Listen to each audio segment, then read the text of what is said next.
शबीर भाई और मुदस्सिर भाई के बड़े एक डाइवर्स बैकग्राउंड से, तजर्बे के अतबार से, लेकिन जिस ठिकाने पे आप बैठे हैं, जिस काम पे आप वो बैठे हैं, वो मेरे ख्याल में वो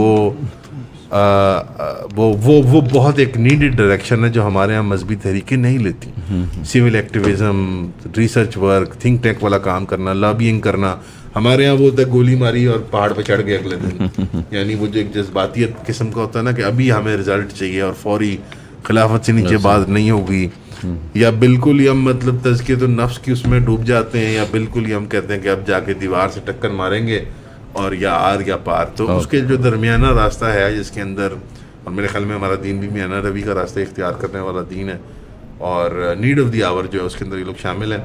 तो आप दोनों को खुश आमदीद कहता हूँ, बहुत आप दोनों की मेहरबानी, लाहौर इत्तेफाक से आए हुए थे आप, आपका प्यार है। अब ये तो है कि आपको हमने रूखा सूखा ही यहाँ बिठाया हुआ है, लेकिन ये बात कैमरे पे ना बता दीजिए। नहीं, ये उनकी जो मोहब्बत ही बहुत है, बिल्कुल भी हमारे लिए काफ़ी, आपने कहा और मेरे लिए बहुत इज्जत की बात है ये। अब इसमें चूंकि मौजूद बहस इस वक्त कश्मीर, RSS बीजेपी की पॉस्चरिंग, जियो पॉलिटिकल नक्शे बदलने की सूरत हाल, गल्फ का तावान देना $3 ट्रिलियन का, और गाजा की जो एक वो दुखती है हमारी वो एक जख्म जो खुला हुआ है उम्मत का, और अब मोदी का या RSS का या हिंदुत्व का आखिरी मार्का जैसे सामने आ गया, जैसे आप फरमा रहे थे। मेरे बाकी साथी जो है इस्माइल और असद वगैरह वो तो नाकिद हैं, लेकिन मैं आप लोगों की राय से इत्तेफाक करता हूँ। सही बात। तो उसका ज़रा अगर इजहार किया जाए तो शुरू करते हैं इस पे गुफ्तगू के। ये जो मार्का है जो 18 मई तक मुलतवी किया गया है, क्या ये दोबारा खुलने के इम्कानात हैं हजरात? अच्छा, 18 मई तय हो गया। 18 मई उन्होंने इंडिया ने जो है वो सिंदूर वाला जो है ना, सही, और वो वहाँ अपना वो एयर ट्रैफिक भी 18 तक मतलब अभी फेरे लगाने बाकी हैं। अभी सिर्फ मांग में सिंदूर भरा है। पहले फेरे लगते हैं या बाद में? मुझे इसकी तरतीब नहीं अंदाजा। इनका निकाह जो होता है मतलब ये डिपेंड करता है कल्चरली, हाँ, क्योंकि वो बहुत डाइवर्सिटी है वहाँ पे साउथ में। क्या होता है, एक डिस्टिंग्विशमेंट कर दीजिएगा। रिवाइवलिस्ट कैसर अहमद राजा साहब वाली एक ग्रुप है और वो कंटेंट क्रिएशन वगैरह करते हैं। आप लोगों का इदारा एग्जैक्ट नाम बनता है द रिवाइवल है। द रिवाइवल वो हमने उनको पहले से बताया था जब उन्होंने कैसर भाई ने जो द रिवाइवलिस्ट नाम रखा था, थोड़ा गिरा भी हमने किया जी आपने साढ़ा नाम ले रहे तुसी जड़ा ना। तो जैसे होता है ना कि अल मशहूर गिराटों की जलेबी तो और साथ असली वाले हम असली गिराटों की जलेबी और उसके साथ दुकान खोलती है, वो उसका नाम होता है ग्रेट जलेबी। ऐसा ही है। तो द रिवाइवल जो है बेसिकली तो एक मूवमेंट है, नहीं मूवमेंट इन द मेकिंग है। तो हमारा काम सिर्फ मीडिया तक महदूद नहीं है, रिसर्च वर्क भी है। असल में हम रिसर्च वर्क से फिर आगे रिसर्च वर्क से फिगर आउट करना कि प्रॉब्लम्स क्या हैं, फिर सोल्यूशंस उनके फिगर आउट करना, और फिर उसके आगे उसकी इम्प्लीमेंटेशन के लिए फिर जो रिकमेंडेशंस और सिर्फ रिकमेंडेशन नहीं, यानी बहुत से लोग कहते हैं कि रिकमेंडेशंस, क्योंकि ज़्यादातर लोग यहाँ पे एक रिसर्च या एक थिंक टैंक के मॉडल को समझते हैं, लेकिन हम सिर्फ उस तक नहीं महदूद रहना चाहते। हम तो कहते हैं कि आगे फिर एडवोकेसी के ज़रिए से, जिसमें आपकी लिटिगेशन है, जिसके अंदर लॉबिंग है या फिर पब्लिक प्रेशर है, उसको बिल्ड करके उसकी इम्प्लीमेंटेशन तक उसे लेके जाया जाए। तो ये एक पूरी एक मूवमेंट का काम है, सारी बात है। उसमें सिर्फ रिसर्च वर्क नहीं है, रिसर्च वर्क एक बहुत ही की फैक्टर है उसके अंदर, लेकिन उससे आगे फिर एडवोकेसी जिसे आप कहते हैं। दुनिया जहान में ये मॉडल चलता है। अनफॉर्चुनेटली पाकिस्तान के अंदर जो है ये मॉडल खास तौर पर मजहबी तबके के अंदर ये चीज़ नहीं। हाँ बिल्कुल, आपने लॉजिकल एंड तक पहुंचा सही आइडेंटिफाई किया कि जो सेकुलर तबका है या हमारे लेफ्ट की जो जमातें हैं उनके अंदर तारीख में हमने देखा है कि एडवोकेसी ग्रुप्स रहे हैं, और ख़ासतौर पर लिबरल्स और सेकुलर्स तो काफ़ी ज़्यादा इस हवाले से काम करते हैं। लेकिन मुस्लिम यानी जो इस्लामिक जो जमातें हैं उनके यहाँ ज़्यादातर ये तसव्वुर नहीं रहा है, और उनके यहाँ अंडरस्टैंडिंग यही थी कि बस किसी तरीके से ताकत को हासिल किया जाए और उसके बाद हम देखेंगे क्या करना है। यानी अभी फ़िलहाल जो है बल्कि कई लोगों से अगर आप कोई थोड़ी निजी सतह की बात करें कि यार ये सिविल राइट्स का बड़ा मसला चल रहा है, डिसअपीयरेंसेस का, तो कहेंगे अगर खलीफा होता तो ये ना होता, अगर खलीफा हो जाए तो अरे यार बात ही वो आसमान से शुरू करते हैं। वो पास्ट और फ्यूचर में बात करते हैं, प्रेजेंट में कोई बात नहीं होती, यहाँ से बच के निकल जाते हैं। वो हियर एंड नाउ जो है ना बड़ा मैटर करता है। असल में इन सब में के अंदर ये मसला था कि एक वेग डिस्टेंट ड्रीम आइडियोलॉजीज बन के रह गई ना। कि एक सोच है कि जी खिलाफत कायम होगी, ठीक है, या फिर हम ताकत हासिल करेंगे इलेक्टोरल जो प्रोसेस के ज़रिए से हम करेंगे, उसके बाद देखेंगे। अभी फ़िलहाल जो है, हाँ जी, अभी काम हमारा जो है, काम इससे हमारा ताल्लुक नहीं, लेटेंसी में चला गया। हाँ, लेटेंस में। अब होता यह है कि जब आप एक नज़रिया पेश कर रहे हो बार बार अपने मेंबरान के सामने, लोगों के सामने, और वो उसकी तामील नहीं हो रही, यानी वो उसका प्रैक्टिकल इम्प्लीमेंटेशन नहीं हो रही, तो फिर वो वेग डिस्टेंट ड्रीम बन के रह जाता है। और उसके साथ फिर एक डिस्कनेक्ट भी आ जाता है। मतलब यह है कि अब अभी तो फ़िलहाल दर्स कुरान है, तरबियत है, तज़किया है, और वो जब वक्त आएगा तो फिर हम देखेंगे। तो जब इसके अंदर एक डिस्टेंस आता है ना, तो फिर उसमें एक नई चीज़ फिर शामिल हो जाती है, मायूसी, कि यार ये तो काम, हाँ, नाकामी। जैसे आप मतलब कई लोग, मैं जमातों के नाम नहीं लेता, बहुत सी मजहबी तहरीकें हैं, उनके अंदर शामिल हो के जैसे खिलाफत का ख्वाब देख के या कोई इस तरह के निज़ाम का ख्वाब देख के जब वो 2-3 साल में मायूस होते हैं, तो वो मुकम्मल मुदल्लल तौर पे मायूस हो जाते हैं, टोटल बिल्कुल जैसे वो इंटरनलाइज करके बिल्कुल बैठ जाते हैं। और अक्सर लोग नमाज रोजे से भी फिर वो भागने लगते हैं, डिप्रेशन का शिकार हो जाते हैं, और बड़े मसाइल पैदा हो जाते हैं। आजकल खासतौर पे जो नौजवान नस्ल है वो तो बहुत ज़्यादा इससे असर कबूल कर रही है। तो इसमें जैसे आप लोग डोमेस्टिक पॉलिसी और ये सब प्लानिंग में भी शामिल हैं और लॉबी वर्क करने में, लेकिन जब फॉरेन पॉलिसी का इतना बड़ा ये ऐसे आपके लिए क्राइसिस आ चुका हुआ है, जो 20 साल से इन द मेकिंग है, मुशर्रफ दौर ऑनवर्ड्स जो इन द मेकिंग था, और फिर जो बाजवा डॉक्ट्रिन की शक्ल में आया, तो वो तो बहुत ही एम्बैरेसिंग सी एक सूरत हाल बन गई थी। तो इस तरह के क्राइसिस के अंदर आपको लगता है कि आप जैसी जमात, आप लोग तो शुरू हुए हैं अभी काम पे, तो अभी जल्दी से क्या स्पेस है जो मजहबी तबके को ऑक्यूपाई करनी चाहिए कि वो पॉस्चरिंग करें जो दीन, मिल्लत, मुसलमानों की इज्तिमाइयत के लिए बेहतरी का सबब बन सके? वो क्या ऐसी पॉलिसी जो इख्तियार होनी चाहिए शबीर साहब? अभी जो मतलब मजहबी तबका, बच्चे सुन रहे हैं, कहीं कोई जमात इस्लामी में होगा, कहीं फलानी जमात में होगा, कहीं किधर होगा, तो वो क्या ऐसे स्टेप्स हैं या क्या ऐसी एडवोकेसी है जिसकी तरफ जाना है? असल में जो द रिवाइवल ने मतलब जो हमारी पॉलिसी है, सिंपली मैं आपको बताऊं कि हम चाहते हैं कि जैसे अंबिया का तरीक़ेकार रहा है काम करने का, एक तो वो पुरअमन रहा है, और दूसरी चीज़ जो है अंबिया क्या है कि वाशगाफ अल्फाज में उन्होंने बात की है। कोई भी मतलब उसमें कोई कमज़ोरी नहीं दिखाई है, ना ही कोई छुप के कोई हरकत की है, ना कोई बदअमनी फैलाई है। राइट फ्रॉम नूह अलैहिस्सलाम से लेकर अगर आप देखते हैं ना, पूरे उनके बाद हूद अलैहिस्सलाम आते हैं, उसके बाद सालेह अलैहिस्सलाम आते हैं, इब्राहीम अलैहिस्सलाम आते हैं, फिर उनके साथ लूत अलैहिस्सलाम आते हैं, शुएब अलैहिस्सलाम और ये मूसा अलैहिस्सलाम। इनकी तहरीकात को जब आप देखते हैं ना, तो यहाँ पर पुरअमन जदोजहद है, लेकिन उन्होंने मुख्तदिर हलकों को जो है एड्रेस किया है, और उस वक्त सोसाइटी के जो भी इश्यूज़ थे उनको उन्होंने हाईलाइट किया है। और एक लंबे अरसे तक नूह अलैहिस्सलाम ने तो कहते हैं 950 साल तक जदोजहद की, और बाकी अंबिया का भी इसी तरह रहा, लेकिन उसमें आप देखिए कि वो सब कामयाब हुए, और उनके मुकाबले में जो कौमें थी जो है ख़त्म हो गई और उनको कामयाबी मिली। अल्लाह के रसूल सल्लल्लाहु अलैहि वसल्लम ने 13 साल मक्का में जो मेहनत की, उसके बाद आपने हिजरत की तो आपको स्टेट मिल गई बगैर लड़ाई के। जी। तो द रिवाइवल की यही पॉलिसी है कि आज के दौर में इज्तिहाद करके पूरा आज के हालात को देखने के बाद देखा जाए कि कैसे काम किया जा सकता है, लेकिन कोई भी जो है वो बदअमनी, कोई इंतहा पसंदी, कोई ऐसी हरकत, इंतिशार, फतवेबाजी, जब आप इस तरह से काम करते हैं तो आप मायूस नहीं होते हैं। हर बात है, गोल्स जो हैं वो बड़े रियल हैं, अचीवेबल हैं, डायरेक्ट हैं, ऑनेस्ट हैं, जैसे हालत जंग में नहीं आप कॉन्स्टेंटली रहते। इस पे दो चीज़ें जो है ना, जो शबीर भाई ने कहा कि एक तो यह कि हमारा एक इस्लामिक पर्सपेक्टिव से क्या स्टैंस होना चाहिए, ठीक है। नज़रिया हमेशा देखें, जो नौजवान भी सुन रहे हैं, कि नज़रिया हमेशा एक एम्बिशन होता है, ठीक है। वो ऐसी बात नहीं होती कि यार वो अभी मार्ज़ वजूद में आ जाएगा।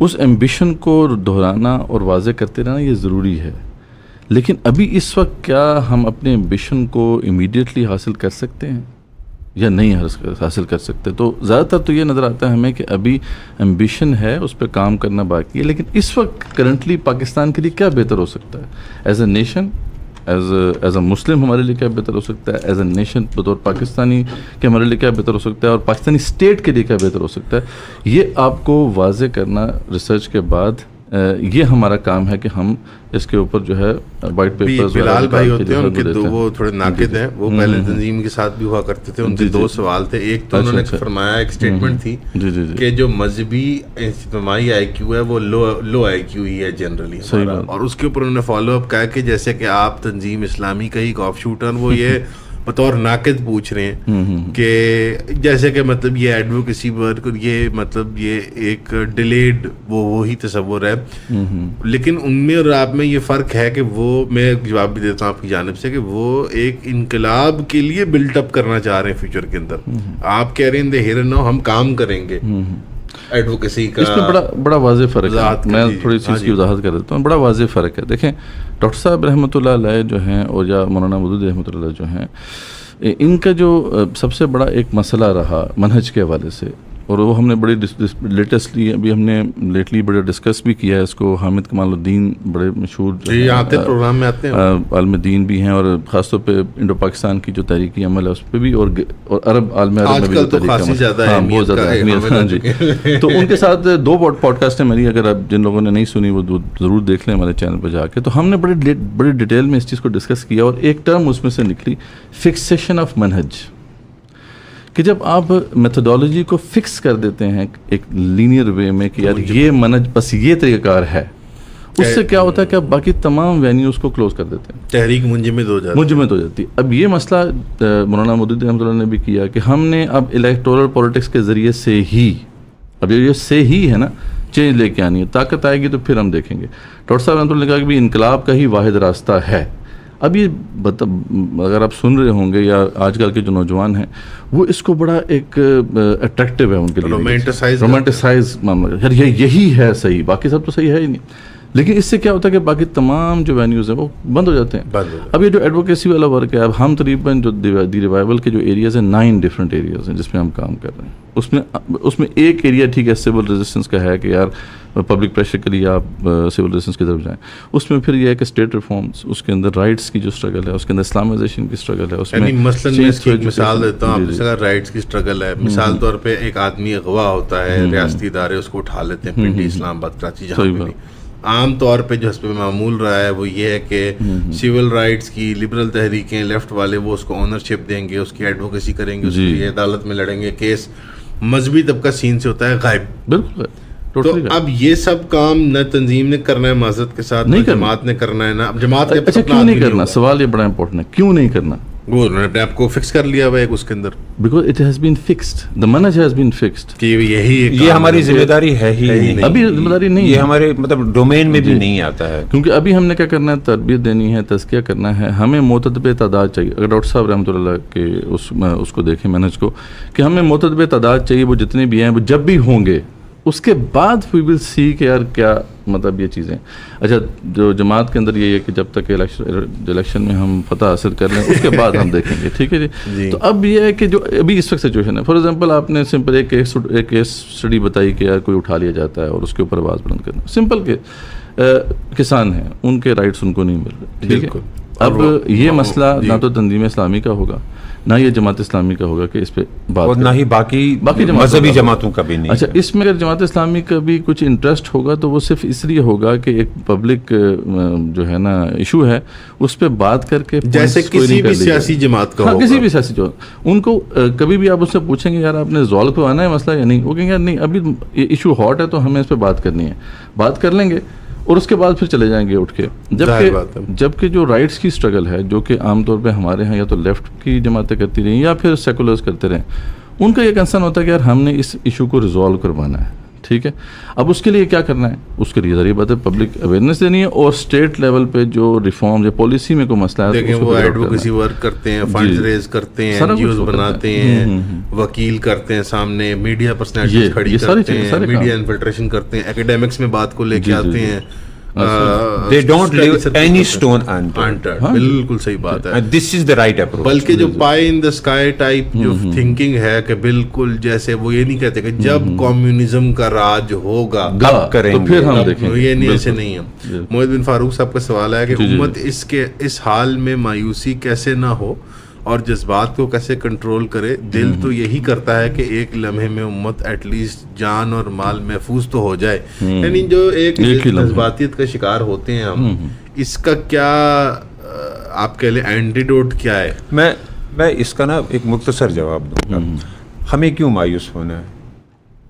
ये मायूसी जो है फैलाई जाती है। अगर आप इस्लाम और उम्मत को ही लें तो पिछले 4-5 सालों में तो इतनी बड़ी क्या कहते हैं कामयाबियां हमें मिली है। अफगानिस्तान की कामयाबी क्या कम है, जहां 40 के करीब कंट्रियां जो है आई हुई थी अपने सारे रिसोर्सेज के साथ, सारे जंगी साजो सामान के साथ, वहां फतह हुई। आपने अभी देखे ये चंद जो थे हमास वाले, 2 साल से उन्होंने एक बड़ी पावर को जो एंगेज करके रखा हुआ है और उसको एक्सपोज किया। मेरे तो ख्याल में जो हमें बात तय जाती है कि पाकिस्तान के पास 7 से 9 दिन का माल है कन्वेंशनल लड़ाई लड़ने का, तो नहीं, मैं आपको वो भी बताता हूँ। आपको इन नौजवानों को ये समझ आना चाहिए कि आपको बांग्लादेश में इतनी बड़ी फतह मिली है, आपको शाम तकरीबन 65 साल के बाद मिला है, जहाँ 40, 50, 60 साल लोग जेलों में रह के आए हैं, जहाँ जुल्म की इंतहा हुई है। अभी आपको जो है भारत के खिलाफ इतनी बड़ी कामयाबी मिली है। और ये एक चीज़ जो फैलाई जाती है कि हमारे पास जो है सिर्फ 7 या 9 दिन का है, ये बहुत बड़ा झूठ है। ये स्टेट की पॉलिसी भी और आर्मी का आप समझ लीजिए कि ये एक उसूल है। कम से कम जंग करने के लिए हमारे पास 30 दिन का हर तरह का जो है वो रसद कहें, कन्वेंशनल लड़ाई करना, व्हाटएवर इज रिक्वायर्ड, वो हमेशा मौजूद रहता है।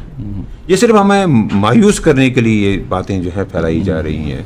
और इन नौजवानों को सोशल मीडिया की या व्हाट्सएप यूनिवर्सिटी के उस प्रोपोगंडा से बचना चाहिए और उस सोर्स पे जाना चाहिए जहां पर इनको ऑथेंटिक जो है वो इंफॉर्मेशन मिले। कामयाबी देख रहे हैं कि इंडिया ने तो व्हाट्सएप यूनिवर्सिटी से तालीम हासिल करके पूरी जंग मसलत करके हमारे ऊपर एग्जैक्टली पूरे के पूरे माशरे को उन्होंने जो है वो वार हिस्ट्री में जो है मानसिक संतुलन जो है वो उनका तबाह कर दिया है। एक आखिरी इस मौजूद में बात करके मैं चाह रहा हूँ कि हिंदुस्तान वाले मसले पे भी आया जाए। अच्छा, इसको एक पॉइंट मैं इस पे भी बताना चाहता हूँ कि देखें ये मैं पहले उनका रिपीट कर दूं।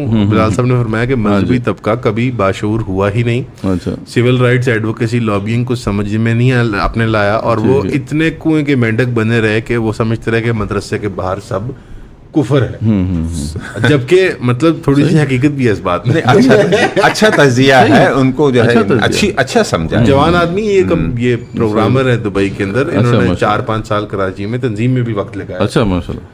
तो ये यही जी बिल्कुल सही बात है, हम मैच्योर नहीं हुए। और ये जो आपने कहा ना कि जो जल्दी से कुछ काम हो जाए, तो इंस्टेंट ग्रेटिफिकेशन एक आज का एक बहुत बड़ा इशू है। ये मतलब इस पर बड़ा कुछ मतलब कहा गया, नोआ हरारी ने भी इस पर बात की है कि ये जो आज के जो ज़माना है इसमें इंसान वैसे ही लेज़ी है, सोचने के काम में वो ज़्यादा लेज़ी था, लेकिन आज के दौर में एंटरटेनमेंट और इंफोटेनमेंट की इस दौर के अंदर अब वो जो हमारा अटेंशन स्पैन है या सोचने का स्पैन है वो बहुत थोड़ा रह गया है। अब उसमें ये चीज़ बहुत ज़्यादा बोरिंग है। जैसे फॉर एग्जांपल आज हम ज़रा एडवोकेसी की जो डिटेल्स हमने खोलने की कोशिश करेंगे ना कि यार ये इशू है, इसके लिए हमें ये करना है, ये करना है, ये करना है, ये करना है, तो ये बोरिंग लगेगा, इंतहाई बोरिंग जी। क्योंकि यार इसमें तो इंस्टेंटली कुछ भी अचीव नहीं हो रहा नहीं। और इसके लिए बड़ी पेशेंस चाहिए होती है। आपको पता है ट्रांसजेंडर एक्ट के ख़िलाफ़ हमने स्ट्रगल की, हमें 6 तकरीबन टोटल जो उसमें लगाएं तो 4-5 साल का ये टाइम पीरियड है। यानी जब फर्स्ट पिटीशन दायर की गई 2018 में और जाके फिर ये 2023 में जाके जो है वो डिसीजन हुआ, तो 5 साल लगे इसमें। ठीक है, अब इसमें बहुत सी एफर्ट्स हैं, मतलब इसके अंदर वकला की अपनी एफर्ट्स थी, सोशल मीडिया में जो लोग थे उनकी अपनी एफर्ट्स थी, सिविल सोसाइटी की अपनी एफर्ट्स थी और पता नहीं कोलैबोरेशन। और हम तो इसके अंदर लेटेस्ट जो है ना तकरीबन स्टार्ट वाज वेरी हम्बल, बड़ी हम्बल सा था। अच्छा, उस सब के बावजूद जो हमने 4-5 साल में अचीव किया कि वो जो फेडरल कोर्ट के में जो डिसीजन आ गया ट्रांसजेंडर एक्ट के ख़िलाफ़, उसको रिव्यू पिटीशन दायर कर दी गई उसके ऊपर, और वो सारे का सारा जो था ना काम चला गया सुप्रीम कोर्ट के शरीयत बेंच में, यानी कि खटाई में पड़ गई ये सारी की सारी स्ट्रगल। अच्छा, अब बंदा कहता है यार 5 साल मेहनत की हमने, इतना जोर लगाया, क्या फ़ायदा हुआ? और कुछ नहीं होना ला। अच्छा तो जी वो मुन्नू भाई का ना बड़ा मज़े का वो मुन्नू भाई का पता है आपको, बड़े ज़बरदस्त कॉलमिस्ट थे, तो मोनू भाई बड़े ज़बरदस्त शायरी किया करते थे, वो कहते हैं की होया नहीं, वो कहते हैं की होगा ना कुछ नहीं होया, वो की होएगा वो कुछ नहीं होना। राइट। अच्छा की हो सकता है, कहते कुछ ना कुछ तो होता ही रहता है। ठीक है, हमारी कौम की मेंटेलिटी है। राइट। अच्छा फिर उस पर फिर वो जवाब देते हैं कि तू जो तू चाहना है वो नहीं होना, वो नहीं होना, जो तू चाहना है वो नहीं होना, वो होंदा नहीं है, करना पैंदा है। इश्क समंदर तरना पैंदा है, राइट। ਉਹ हक दी खातिर लड़ना पैंदा है, जीवन ਲਈ फिर मरना पैंदा है। बहुत खूब। तो बात वाकई बात ये हमारी कौम की साइकोलॉजी ये है ना, और यार कुछ नहीं होना, छड़ दो। अब इसमें अरे क्या यहाँ पे लोग थे वो कहते हैं ये जंग वंग कोई नहीं, नूरा कुश्ती है, कुछ नहीं होना, कुछ नहीं होना। जैसे इस हद तक हमारी जंग जब नूर खान एयरबेस तक मिसाइल पहुंचे तो फिर यकीन आया कि नहीं जंग हो गई है। अच्छा ये इतने बेअक्ले लोग हैं, मतलब ये पीटीआई वाले भी भाई इन पर अल्लाह रहम फरमाए, और जी नूरा कुश्ती है फौजियों ने मिलके, जहनी हालत खराब है। वो पिंडी एयरबेस पे हमला करवाएंगे अपने घर के अंदर आके वो हमला करवाएंगे? नहीं, ये बिल्कुल जैसे ना इज्तिमाई जो हमारे लाशऊर के अंदर ये एक नॉन सीरियस एटीट्यूड तो डल चुका हुआ है हमारी कौम के। अगर कुछ नहीं होता जी, ये जो आपने अशार फरमाए हैं। सो अब इसके अंदर ये अब आएगी ये बात, और ये बहुत हैविली लिंक्ड है कि आफिया सिद्दीकी का मुकदमा 10 साल 20 साल लड़ना बोरिंग लगता है। बोरिंग है, बहुत बोरिंग। जब वो मतलब मुझे आपको पता है आफिया सिद्दीकी में भी इत्तेफाक हुआ ना इस्लामाबाद आने का, मैं आप लोगों को नहीं मिल पाएगा, मैं रात को जल्दी निकलना पड़ा, मुझे अंदाजा हो गया था कि जंग, वो बल्कि आपने आना था पॉडकास्ट के लिए, मुझे अंदाजा हो गया था कि जंग होने लगी। मैं मोटरवे पे था बल्कि बेहरा के ऊपर, तो मुझे सोनिक बूम की, मैं वुजू करके नमाज पढ़ने गया ना, तो वुजू खाने में मुझे सोनिक बूम की आवाज आई, मैं समझ गया कि कम पै गया। तो बस वो मोटरवे पे मैंने वो उधर लगाया हुआ था वो कप होल्डर में मोबाइल, और लोगों की मुझे ऑडियो वीडियो कॉलें आ रही थी, और मुझे मैं कहा वो 10 हो की हुआ फलानी जगह की हुआ। बड़े मजेदार वो 2-3 घंटे थे। लेकिन वहां पे आफिया सिद्दीकी की बहन ने बहुत खतरनाक बात करी। जिन वो घर में ठहरे हुए थे ना सारे उनकी टीम वाले, मैं उनको मिलने गया वहां पे, तो उन्होंने फरमाया फौजी साहबा ने कि यार ये कोई तरीका बताओ बेटा हमें कि हम ऐसा मीडिया कंटेंट बनाएं कि जब हमारा दिल करे हम केस को उठाएं लोगों की नज़र में। मैंने समझा नहीं आपकी बात। कहने लगी कि यार जब कोई अमेरिका या कोई बड़ी ऐसी खबर चलती है ना कि आफिया फौत हो गई, खुदा ना खास्ता जेल के अंदर शहीद हो गई, या वो एकदम से सब इकट्ठे हो जाते हैं। लेकिन जब काम का वक्त होता है कोई भी नहीं नजर कहती है, हम आवाज़ लगाते हैं तो 100 200 1000 2000 मैक्सिमम।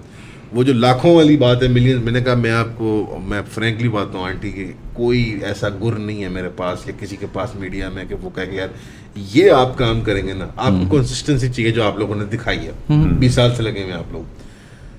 वो वहाँ पे मुझे अंदाज़ा हुआ, एक्टिविस्ट लोगों को मिलके, कुछ कराची के लोग, फारूक मियाँ वगैरह जिस तरह लोग हैं, अल्ताफ़ भाई थे वहाँ पे, लोगों ने ज़िंदगियाँ सर्व कर दी हैं एक काज के लिए।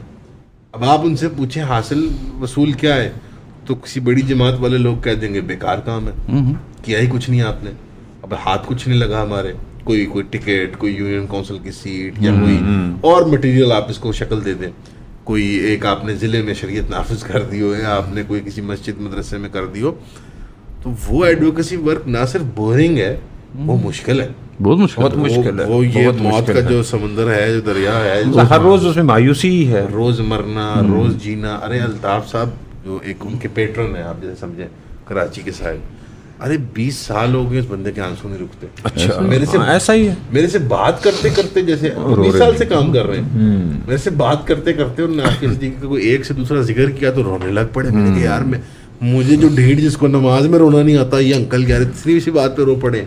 वो हमारी बहन 20-25 सालों से वहाँ पे किस अजियत, लेकिन एफर्ट भी है ना, जो एफर्ट करता है फिर उसका जरिए ताल्लुक भी उससे ज़्यादा गहरा बनता है। ये चीज़ है कंसिस्टेंसी वाली, ये क्या वजह है कि आप लोगों ने क्या डायग्नोस किया कि लेफ्ट में क्यों बरकरार है, हमारे में डेड है? सर मैंने बताया ना कि इसमें अब आप ये आपने बात की ना एडवोकेसी का 10 साल 20 साल, अब हमारा जो नौजवान सुन रहा होगा ना कि यार उसे नींद आनी शुरू हो जाएगी और वो कहेगा यार छोड़ो पता नहीं क्या लगा। यहाँ पे आप जरा बात करें गरजते हुए, आप कहें कि ऐसी की तैसी है। मैं 2 काम बताता हूँ आपको, आफिया सिद्दीकी यहाँ आई मेरा नाम बता दे बिल्कुल। अच्छा अब देखें फिर आप लोग अचानक आपके पास आ जाए एकदम हीरो। अच्छा अब वो बेशक वो जो भी मैं सुना दूं उसके मैं 2 काम जो मैंने बताया ना, मैं कुछ भी बता दूं ना, वो सेलेबल है, वो सेल हो भी जाएगा और लोग सुन भी इज लेंगे। दिस यूनिवर्सल, ये क्या ह्यूमन एक्सपीरियंस है या ये मुसलमानों का या सब कॉन्टिनेंट के मुसलमानों का खासा है? नहीं, ये अभी तो इस वक्त जो जिसे कहते हैं ना, जो पोस्ट मॉडर्न वर्ल्ड है, जो कि जिसको शेप कर रहा है सोशल मीडिया और जो फास्ट फूड और फास्ट फूड, हाँ, ये आज का एक फिनोमेना, ये आपको अमेरिका में भी नजर आएगा। ठीक है, वहाँ पे भी आपको पता ना कि वो रेड और ब्लू अमेरिका जो है उसमें जो एक टकराव है, उसके अंदर आप देखेंगे तो कहेंगे यार ये लोग तो सुनना ही नहीं चाहते किसी बात पे, वही लोग वहाँ पे मशहूर हो रहे हैं। वो कहते वो दो काम कर लो तो सब ठीक हो जाओगे। उन्होंने सतर बना दिया ऐसा है। अब देख लेना, अब वो ट्रम्प ने क्या कहता है यार, मैं वो हर चीज को एक बड़े कैजुअल अंदाज में कीड़ा मारना है, एंज हो गया था, एंज हो जाएगा।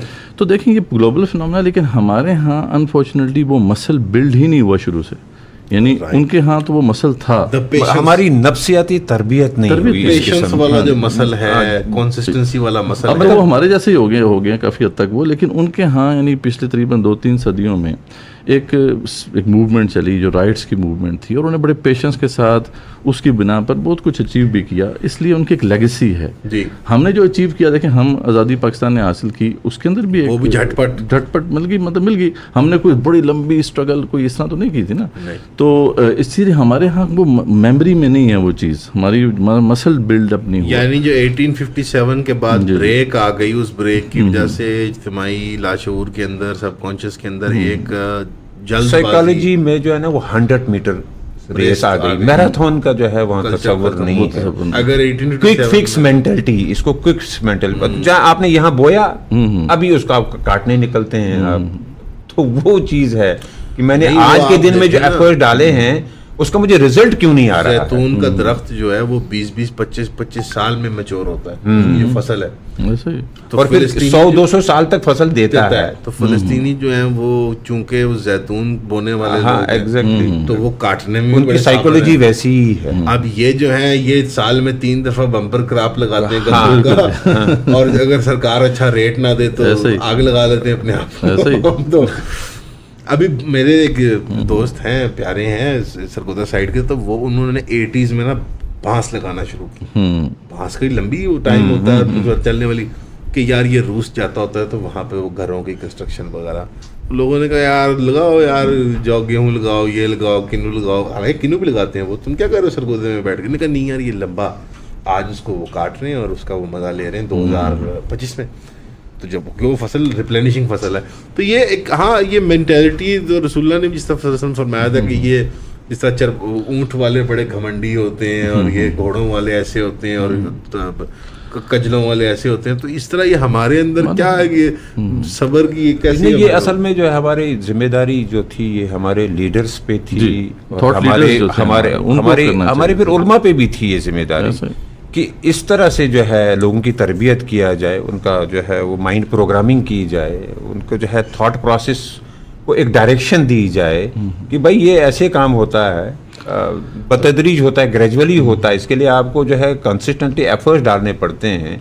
और बहुत सारे आपको जो है बीच में उतार चढ़ाव आएंगे, वो चीज़ नहीं है। इसमें एक और साहब ने भी पैगाम भेजा था, तो उनकी वो फरमा रहे थे, ऊपर निकल गया वो, कोई इशू नहीं, लेकिन वो भी एक और इसका एक इसी आप कह लें कॉइन का ऑपोजिट साइड है, वो ये है कि यार ये एक्टिविज्म नहीं, जिहाद व्याज स्ट्रगल वगल नहीं, हमें तौहीद और मकसद ज़िंदगी अगर समझ आ जाए ना, यानी ये तज़किया वाला जो अपोजिट ग्रुप है हमारा, और मैं जाहिर बात है इनसे ज़्यादा एक मोहब्बत का एक वो रहता भी है, बिकॉज मेरे ख्याल में जो माहौलियात है दीन की इन लोगों ने पैदा किए हैं, जो तज़किये वाले हैं ज़्यादा बेनिफिशियल रहे हैं बनिस्बत इनकलाबियों के, लेकिन जो बुनियादी प्रॉब्लम ये भी हाईलाइट कर रहे हैं अपने मतलब लाशूरी में कर रहे हैं कि असी भी कुछ नहीं करना। हाँ, असल बात वही है, तज़किया करना है, और ये बल्कि डिस्करेज करते हैं उन सबको कि जो कुछ अमली मैदान में करना चाहते हैं। इसमें जैसे एक वो स्टोइसिज्म होता है कि अपने आप पे काम करते जाओ, बिल्कुल प्रोजेक्ट हो, चले जाओ, देखिए ये बुनियादी काम, अच्छा कहते हैं करते जाओ अपनी जात पे, वो कहते हैं कि ये बुनियादी काम हम कर रहे हैं। देखिए अब कहते तो हैं बुनियादी काम, लेकिन उससे आगे बढ़ने भी नहीं देते अपने फॉलोअर्स को,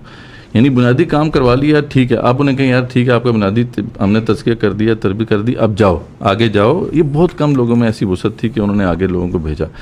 असल में मसला वही है जो कुरान मजीद भी वाज़ेह करते हैं ना, जो काम आप खुद नहीं कर रहे होते ना, लिमा तक़ूलूना मा ला तफ़अलून, तो दूसरों को भी कैसे आप बताएंगे? मतलब एक साइकोलॉजी है ना कि आप कहते हो कि ये जो है करना पड़ेगा, ठीक है, ये सिर्फ बातों तक की हद तक नहीं है, हमने इसको अमल में भी लेके आना है।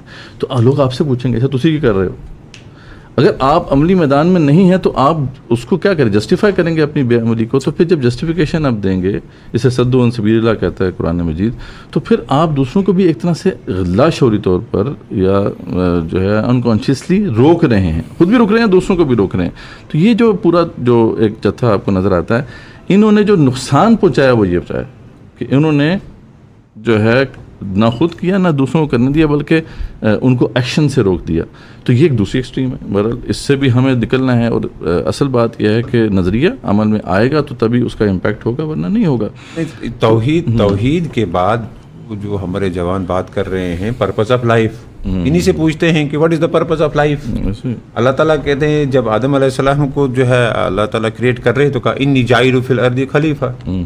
फिल अर्द का लफ्ज़ आया है, वहाँ पे पाकिस्तान नहीं आया है, लाहौर नहीं आया है। फिल अर्द के लिए मैं अपना सेकंड इन कमांड भेज रहा हूँ। तो what is the meaning of second in command? कि पूरी इस प्लेनेट की जो है जिम्मेदारी मैं तुझे दे रहा हूँ, नाइब की, और तुझे फिर इस उम्मत का एजाज ये है कि कुरान ने इसको इमामत भी अता की। अब दो तुम्हारी मनसबी जिम्मेदारियां हैं, इसमें अपने पर्पस ऑफ लाइफ तलाश करो कि क्या क्या मुझे करना है। तो ये इज्तिमाई तौर पर भी और ज़ाती तौर पर एग्जैक्टली, क्योंकि अल्लाह ताला वो साफ कह रहे हैं ना, वमा खलक़तुल जिन्ना वल इंसा इल्ला लियाबुदून। अब यहाँ इबादत क्या है? क्या इबादत का जो है वो मफहूम सिर्फ नमाज पढ़ना है या रोज़ा रखना है? मुकम्मल बंदगी जो है नहीं। आप अगर साइंस के मैदान में भी कोई काम कर रहे हो, अल्लाह के लिए कर रहे हो। अगर आप कोई कंस्ट्रक्शन का काम कर रहे हो और अल्लाह को साथ रख रहे हो, तो वो अगर आप जो है आज आर्टिफिशियल इंटेलिजेंस में या आईटी के फील्ड में कोई काम कर रहे हो, तो उसको वो भी आपके लिए एक इबादत है। अगर उससे इंसानियत को कोई फायदा पहुंचता है, तो एक जो है ब्रॉडर स्पेक्ट्रम में जो है हमें इस चीज़ को समझना होगा कि हम पर कितनी बड़ी जिम्मेदारी है और उसको निभाना है। तो हमारे लिए फिर चीज़ें बड़ी आसान हो जाती हैं। जिसमें तीसरा भी ग्रोह है, ठीक है, वो बड़ा इंटरेस्टिंग है। वो कहते हैं नहीं, सिर्फ ईमान और तज़किये और तत्हीर से काम नहीं चलेगा, हमने अमली मैदान में भी कुछ करना है। लेकिन जब अमली मैदान में वो करने की बात करते हैं तो वहाँ इनफेक्टिव मीन्स के ऊपर रिलाई करके, लीनियर सोच रख के, वो अपने आप को सिर्फ एक सेटिस्फाई करने के लिए यार कुछ ना कुछ तो हो ही रहा है ना, ठीक है। इसमें चैरिटी वाले शामिल हैं, वो सब लोग इसमें चैरिटी वाले। हाँ जी। तो इसमें बड़ा खाना खिलाया जी, शबीर साहब आप इतने साल कहाँ रहे जी हिंदुस्तान में, यहाँ हमने इतना खाना खिलाया, इतनी मुर्गियाँ ज़िबा हुई हैं ना जितनी दीन की खिदमत के लिए मेरे ख्याल में, और पूरी कौम को भिखारी बना दी है, उनकी खुदी को बर्बाद कर दी, रोटियाँ खाओ बैठ के। वो कहते हैं ना कि don't give the fish, teach them how to fish. अरे वो रफ्तार वाले साहब जो हैं कराची में जो होते हैं, उन्होंने बहुत अच्छी तफसीली स्टोरी की थी इन लंगर खानों पे। अच्छा रिसेंटली पूरा एक्सपोज किया उनको। शुतुरमुर्ग पक रहे हैं, बिरयानियां पक रही हैं, ये पक रहा है, वो पक रहा है, मतलब मोर खा रहे हैं लोग, इसको जीनत की चीज़ है उसको खा रहे हैं कि ये आज मोर खाया 100 लोगों ने लंगर में, 1000 लोगों ने आज बीफ खाया, 1000 लोगों ने आज मटन खाया, फलाना ये। तो जैसे मद्दे मुकाबिल आए हैं कि बस किसी तरह अपने माल को पाक कर लें, अपनी कॉन्शियस को साफ कर लें कि यार जो कुछ चोर बाजारियां करके काम किया था जो वो सारा वो कर लें, और कौन भिखारी बने। और बड़ी चौधराहट है हमारे यहाँ इसके अंदर। नहीं, इनको याद रखना चाहिए कि जब एक सहाबी रसूलुल्लाह सल्लल्लाहु अलैहि वसल्लम के पास आए और मदद के लिए कुछ कहा, तो कहा घर में क्या है, वो एक थोड़ा सा कटोरा लेके आए, उसको बेचा, 2 दिरहम में वो बिका, 1 दिरहम से उसके जो है वो कुल्हाड़ा खरीदा, और फिर उसको जो है खुद उसमें उसको फिट किया, क्या कहते हैं उसमें जो लकड़ी लगती है जिससे उसको पकड़ा जा सकता है, उसको खुद आपने अपने हाथों से लगाने के बाद उसको एक जिंदगी का मकसद दिया। और हमें यही समझना चाहिए। और पाकिस्तान में तो मुझे लगता है कि एक ही दिन में करोड़ों रुपया जो है वो सिर्फ इस पे जाता है। और अगर आप जाके बोलेंगे ना 5 लाख रुपया हमें दे दो, एक रिसर्च लैब बनानी है, नहीं वो तो वो जो है लगता है कि ये इबादत नहीं है, ये जो है नेकी का काम नहीं है। नहीं, बल्कि मैं तो इसको एक जुर्म समझता हूँ ना, मतलब माजरत के साथ कि जो लोग सुन रहे हैं कि सोसाइटी ने आप पे ट्रस्ट किया, आपको अपनी फ़र्दी कुव्वत भी दी, आपको माली कुव्वत भी दी, आपको वक्त या सलाहियतें दी। अब आप उसको जो इनएफिशिएंटली यूटिलाइज कर रहे हो इन कामों के अंदर जिसका इम्पैक्ट नहीं है, तो ये अल्लाह ताला आपको ज़रूर पूछेगा।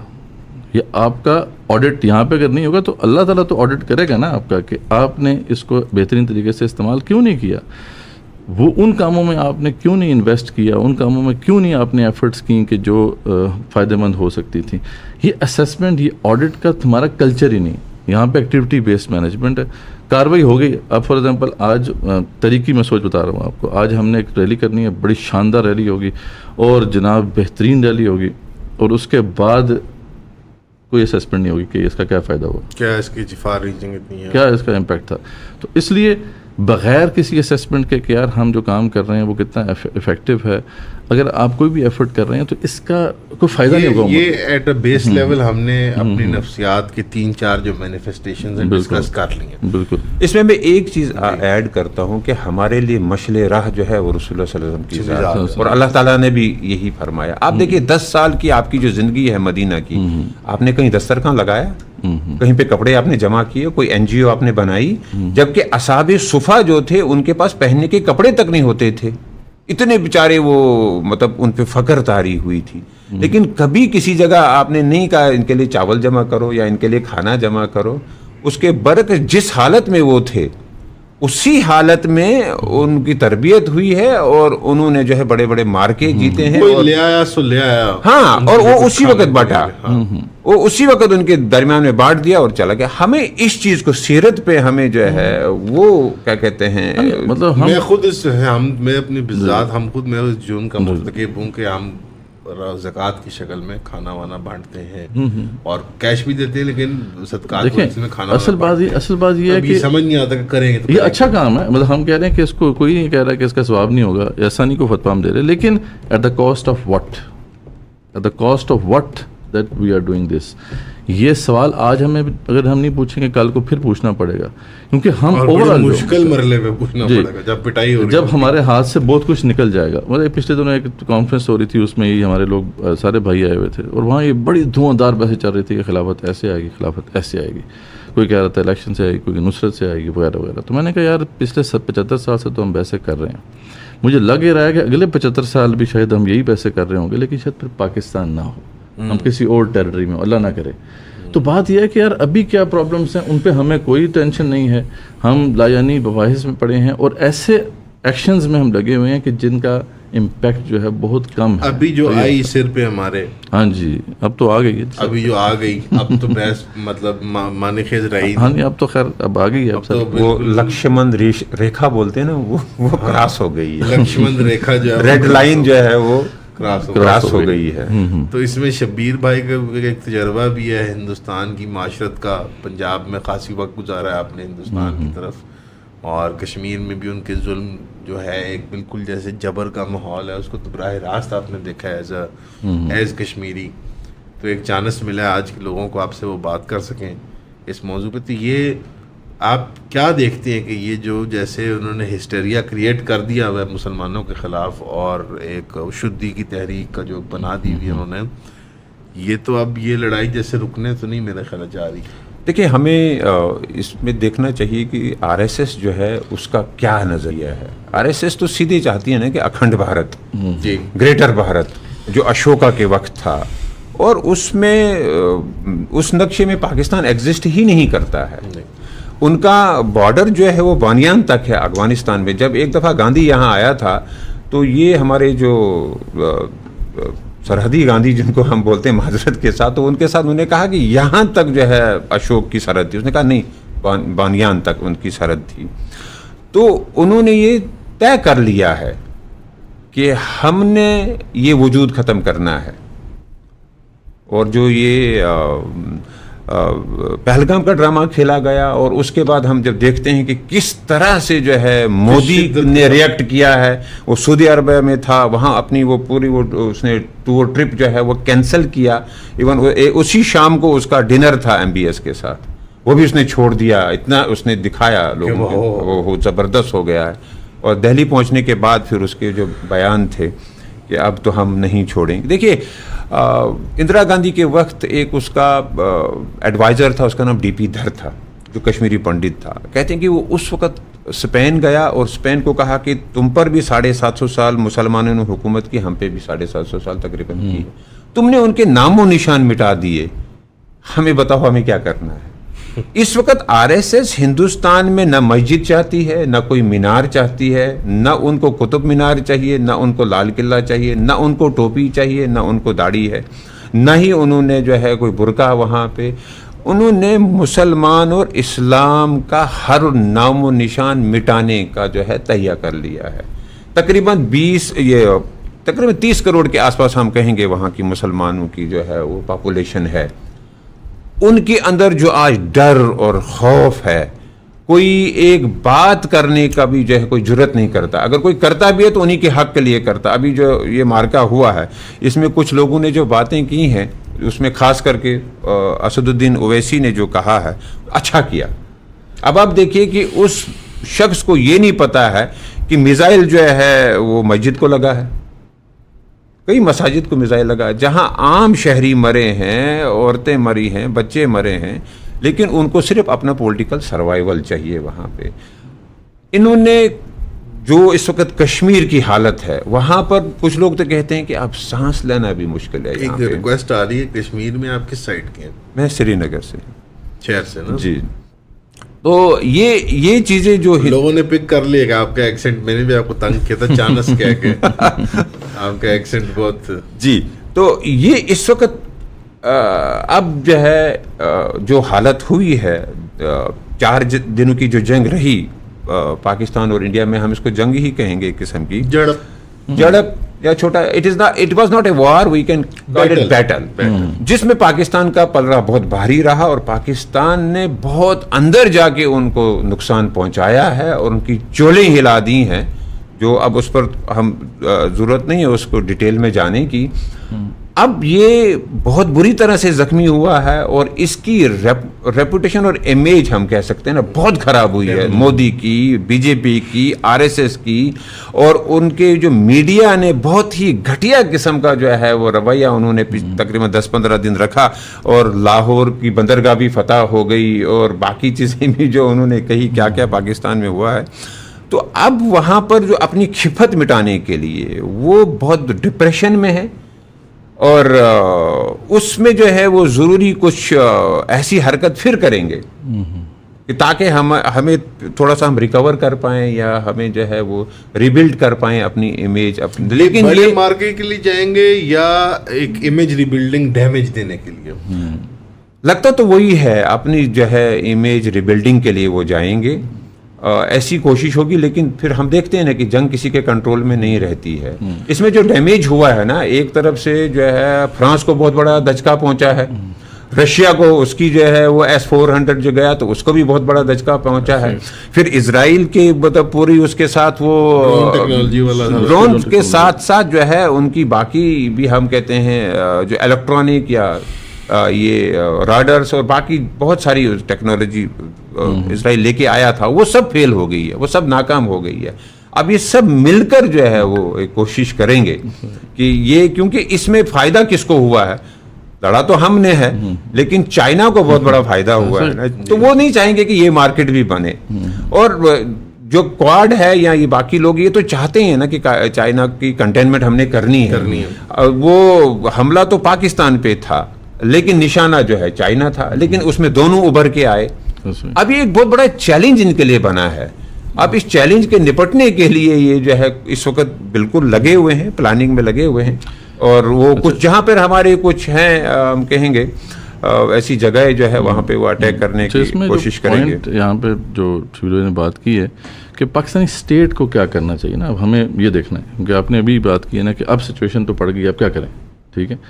तो देखिए, हमने पहले भी गलतियाँ की हैं और अब भी गलतियाँ कर रहे हैं। जो वॉर होती है उसके अंदर ये जो टैक्टिकल लेवल होता है जिसमें आप बैटल लड़ते हैं, ये एक चीज़ होती है, ये एक उसका पार्ट होता है, और पाकिस्तान ने उसमें तो जीत हासिल की है। लेकिन इसके साथ फिर जो वॉर होती है ना, वो मल्टीपल फ्रंट्स पे होती है।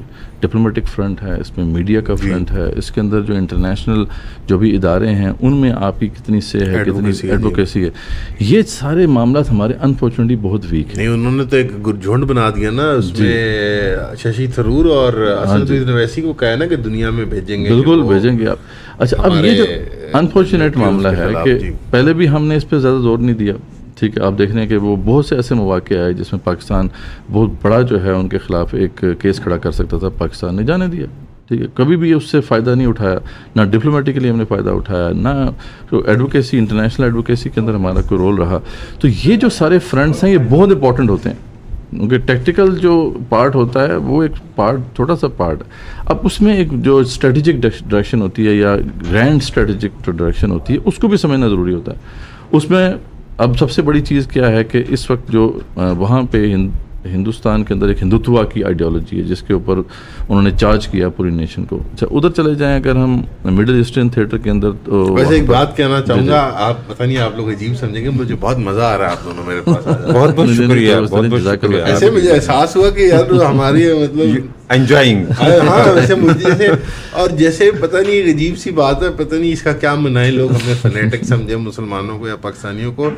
जैसे जब से जंग का माहौल लगे, जैसे कि ईद के करीब जैसे बच्चे के लिए नए कपड़े, और वो जैसे अंदर ना वैसे पाकिस्तानियत का जो वजूद है वो बचपन से कभी महसूस नहीं हुआ। और ऐसा लग रहा है कि एक बहुत बड़ी खुशखबरी सुनने जा रही है। अल्लाह आपके मुंह में शक्कर और शीर और गुड़ डाले, बड़ी अच्छी बात है। जैसे मतलब मैं बचपन में बहुत, मैं अपनी जाति कर दूं, मैं अपने टीनेज में बहुत डिसइल्यूजन हो गया था वॉर एंड टेरर की वजह से।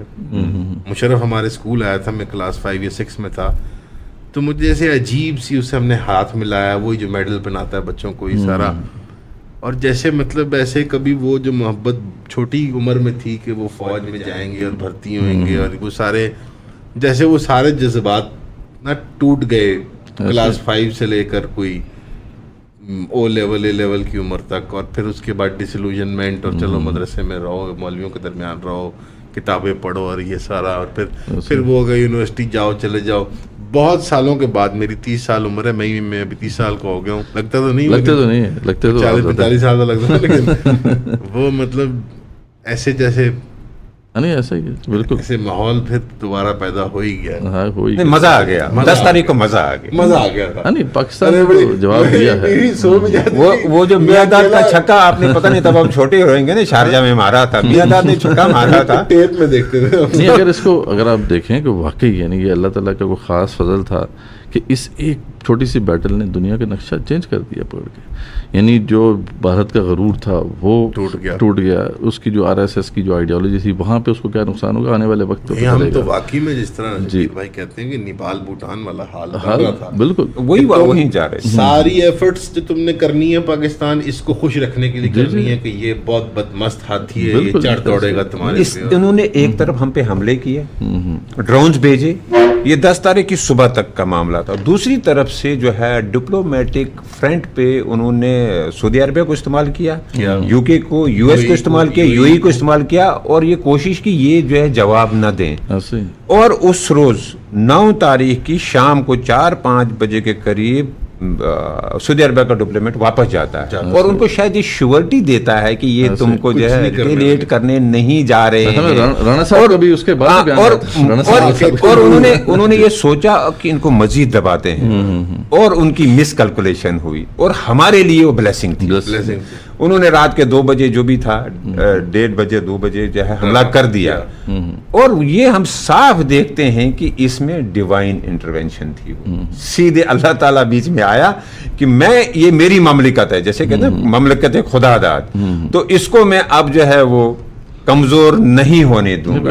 और फिर जो कुछ हुआ वो पूरी दुनिया ने तमाशा देखा। और जैसे मुदस्सिर साहब बता रहे थे ना कि अब हमारी जो इमेज बिल्डिंग हुई है पाकिस्तान की, जैसे बहुत सारे हमारे सऊदी अरब या मिडल ईस्ट में जाते हैं तो वहाँ लेते हैं भाई भिखारी आ गए, लेकिन अब जो है वो देखेंगे कि पहलवान आए, बड़े सालों अब जो है बड़े पहलवान आए, इन्होंने बड़ों की जो है वो छुट्टी कर दी है, और ना चाहते हुए ऐसे नहीं। ओवरऑल भी आप सिर्फ आप मिलिट्री रिस्पांस ना देखें, ओवरऑल स्टेट का रिस्पांस बड़ा सोबर था, बड़ा डिसेंट था। मैंने उस पर पिछले दिनों में बात की कि हमारा सर फख्र से बुलंद हुआ। इसके बरक्स जब हिंदुस्तान में देखते हैं उनके मीडिया का क्या हाल था, उनके सोशल मीडिया का क्या हाल था, मिरासियों की तरह, मतलब जिस तरीके से उस तरह से वो जो था ना उनकी यार। मैं वैसे एक बात बताऊं, गौरव आर्या का मानसिक संतुलन मुझे ठीक नहीं लगता। जी बख्शी साहब को भी वो बचपन से तुमको नहीं, उसने अपने आप का तारुफ कराया, इंट्रोडक्शन कराया ऐसा ही। कि बेसिकली मैं फैनेटिक हूँ। मैं फैनेटिक और उसने मैंने जैसे तारुफ ऐसा कराया। मजहबी जुनून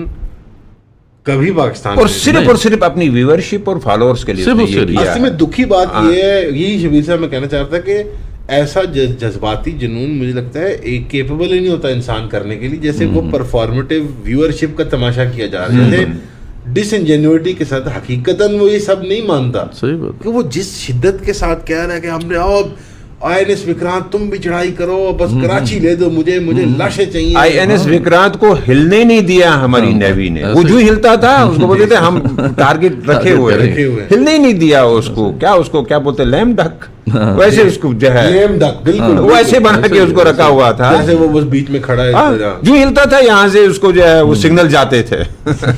तो ये हमने जो है नेवी ने भी हमारे बहुत अच्छा रोल प्ले किया वो है। भाई वो साहब को बोलने की भी इजाजत जो दी गई वो बड़ा अच्छा फैसला था। हाँ नहीं सही बात है।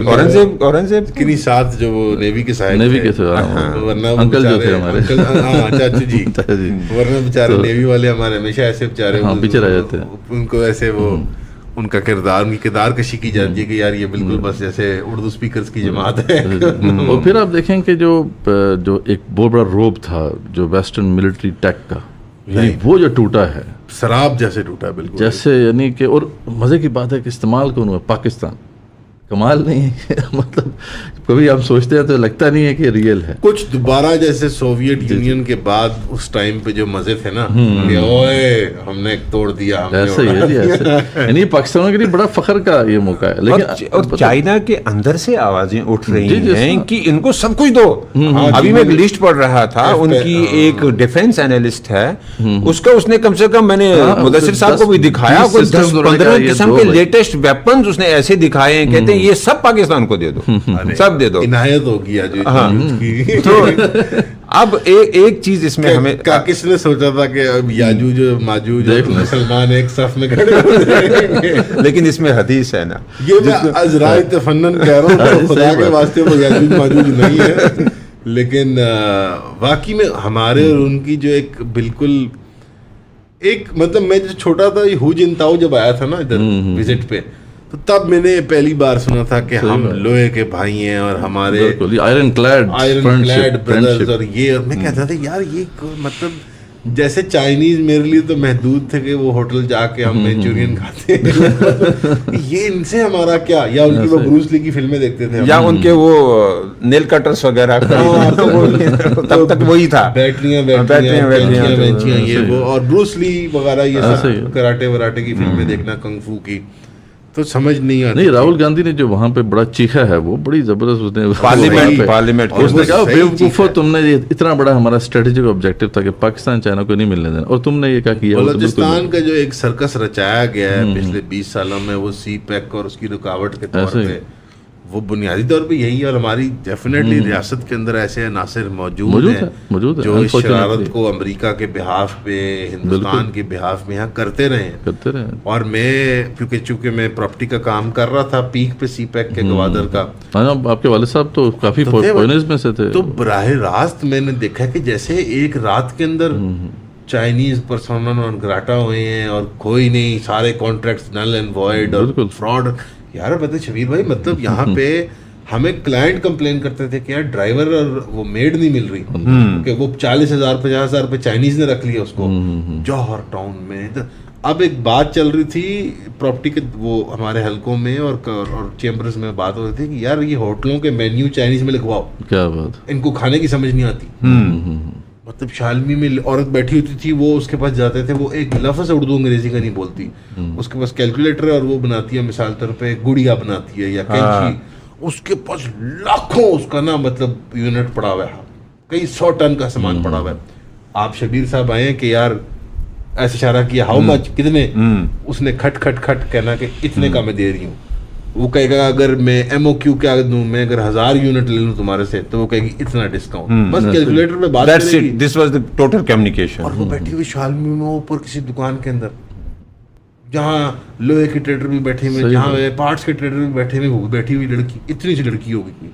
इधर एक सोसाइटी जिसमें मैं काम कर रहा था, उसकी हेड डिजाइनर और आर्किटेक्ट चाइनीज आए, उसने वो स्कर्ट पहना होता था अपना ग्रीन रंग का, बटन टाई सूट टाई पहनती थी वो, और जनाब उसने बक्सा अपना वो ठक ठक ठक आती थी, और खाने में क्या खा रही है, पीछे से अंडे चने लेके खा रही है। देवर एसिमुलेटिंग। सुबह सुबह पार्क में निकलते थे हम अपने मेन सोसाइटी में एरिया में, कोई वो रबर बैंड, वो स्ट्रेचिंग बैंड लेके वो योगा करने लग गया सुबह, वो कोई ऐसे ऐसे एक्सरसाइज कर रहा है, कोई दौड़ पे जा रहा है। गवादर वाले जो पोर्ट पे अथॉरिटी का अफसर था ना चाइनीज, उसने मेरे वालिद को कहा था, शलवार कमीज पहनता था और टका के उर्दू बोलता था, अच्छा, कि मैं इधर मरूंगा, मैं इधर दफन होऊंगा, ये मुझे प्रोगेटिव मिल चुका है रियासत की तरफ से, अच्छा, मैं गवादर में ही रहूंगा सारी, ये मेरा लाइफ का मिशन, मेरे लाइफ का मिशन है, जैसे जुनून की हद तक वो।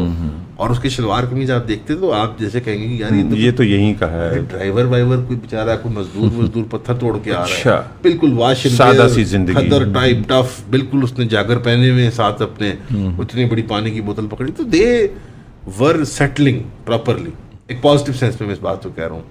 बट वो एक रात में जैसे आए हैं, इमरान खान साहब वाले नाराज होंगे, लेकिन किया तो उन्होंने ही चाहे हम कहते हैं कि वो इसके आला कार बन गए। इतना ही नहीं, देखिए इसके पीछे तो सारे के पीछे भारत ही है ना, और उसकी सबूत भी हमारे पास है। अगर आज हमारे पास पानी की क्राइसिस है, उसके पीछे भी भारत ही है। आपका काला बाग डैम न बनना भारत का, उसके सबूत है। आपके बाकी जो है ये जैसे आप बता रहे थे, बलूचिस्तान और वहाँ की बलूचिस्तान लिबरेशन आर्मी, ये BLA वगैरह, इसके पीछे कौन है?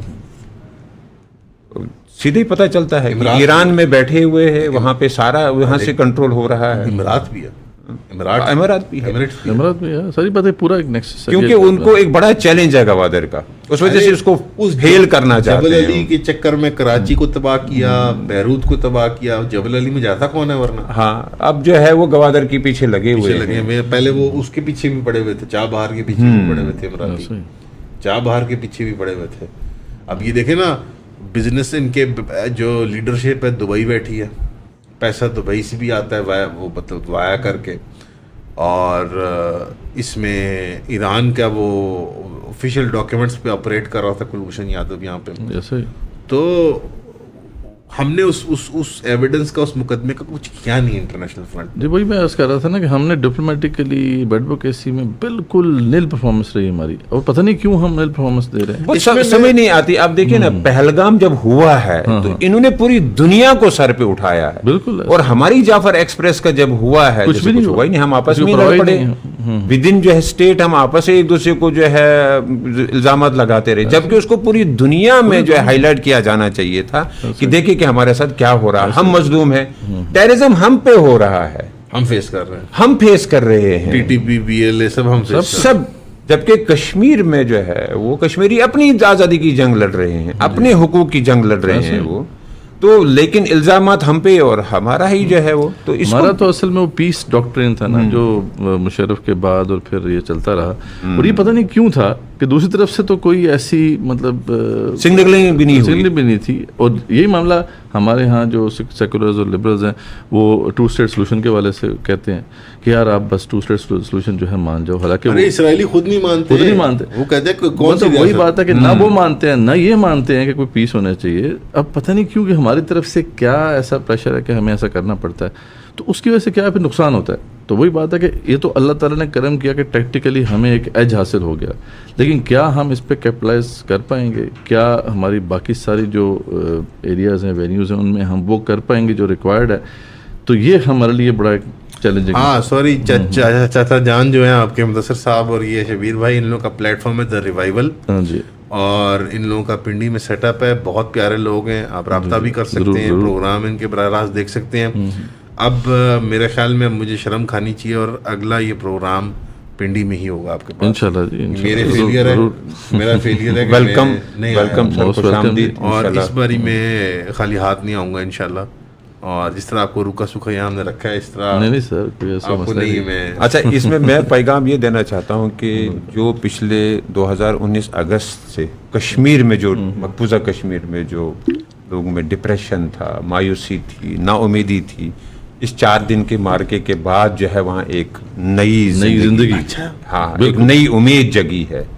ये मतलब ह्यूमन साइकोलॉजी है ना, जब आप कुछ होते हुए देखते हो और अपने दुश्मन को जलील रुसवा होते हुए देख, और जहाज तो वहीं गिरे हैं ना, हाँ उन्होंने देख लिया, उन्होंने तो अच्छी तरह तमाशा देखा ना, और फिर उन्हें ड्रोन्स भी देखे श्रीनगर शहर में और बाकी कई इलाकों में जो, और बादाम बाग जो है श्रीनगर में, इनका बहुत बड़ा कैंटोनमेंट है और शायद कोर कमांडर भी वहाँ पे होता है, तो वहाँ तो कई घंटों तक जो है वो ड्रोन उसके ऊपर जो है वो दे रहे हैं। एक तो ये है, और दूसरा ये इसके लिए हमें अल्लाह का शुक्र अदा करना चाहिए, और दूसरा ये कि ये लड़ाई अब हमने सब मिल कर लड़नी है। अगर ऐसा वक्त अब आता है तो हमने एक होकर लड़नी है, और कोई आप अपने सारे जितने भी हमारे इख्तिलाफात हैं उसको बालाए ताक रखकर हमें जो है मैदान में उतरना है। और जैसे इन 4 दिनों में पाकिस्तान एक कौम थी, इसी तरह से जो है आगे आने वाले जो भी मार्के होंगे, कुछ बदनसीब थे कि जो इस पूरे जो मतलब हम उनके लिए भी दुआ गो हों कि उनको भी अक्ल आए, और फायदा नहीं हुआ उनको, लेकिन ये पाकिस्तान के लिए प्राउड मोमेंट्स हैं, एंजॉय भी करें और इससे इस पर कैपिटलाइज भी करना है। ये गैल्वेनाइज होने चाहिए, ये नहीं कि बस अब मजा लेके अब आगे चल। हाँ जी, ऐसा ही है, ऐसा ही। बिल्कुल जी। अब हमारे मेहमान एक आए हैं, अब अंग्रेजी में सेगमेंट शुरू हो जाएगा, हमारा आखिरी सेगमेंट, तो मैं इजाज़त भी लूँगा। आप लोग की बहुत मेहरबानी, आप लोग आए, बहुत शुक्रिया।